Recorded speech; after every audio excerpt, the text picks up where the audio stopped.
on-the-spot history with Norm. All right, so this is Doc Ellis, isn't that the name? Yeah.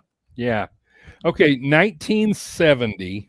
The thing that everybody always talks about with Doc Ellis. By the way, there's a lot more to talk about Doc Ellis, and we'll touch on that in a minute. But the thing that everybody wants to talk about is the fact that Doc Ellis admitted after throwing a no-hitter that he was high on LSD when he threw the no-hitter in 1970. Okay. First of all, the world of sports was a little different world in 1970 than it is today, but that's still a pretty shocking admission. It was not a perfect game by any means. It was a no-hitter. He walked 8 batters, so maybe that's where the being high on LSD comes in. I don't know. Listen, here's the thing.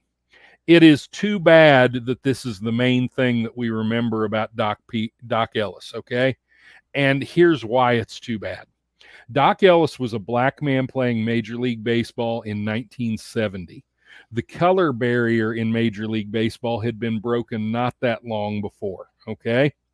So black players in Doc Ellis's time faced a lot of adversity in Major League Baseball still. And he was an activist that helped break down a lot of those barriers during his years in Major League Baseball.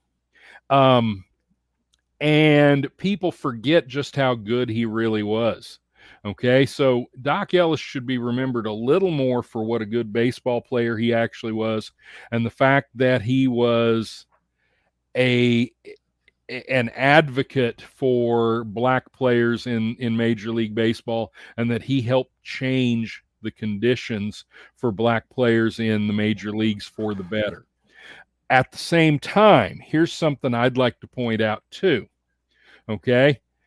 We banned all kinds of, we have basically shadow banned all kinds of players from the Hall of Fame, and we've expunged their records and things like that because they used performance-enhancing drugs.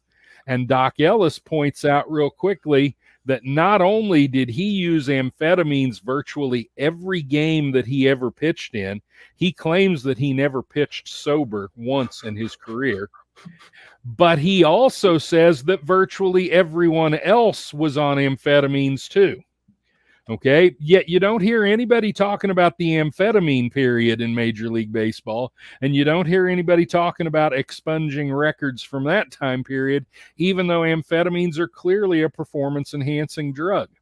Okay, so I would like to point out that little bit of hypocrisy on the part of not just Major League Baseball, but also so many sports writers. Yeah. Okay, Yeah.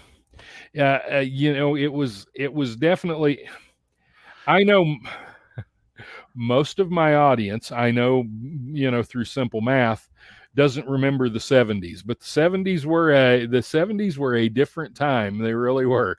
As somebody who has firsthand memories of the 70s, Jared says the trippiest game in history. Yeah, absolutely. Well, notice I did not put this on the tragedies. I know a lot of coaches out there that be like, that's a tragedy, drugs and sports. But I put it on a history thing. But Jared also says that was the best baseball has ever been when they were all on drugs, which I think a lot of people would agree.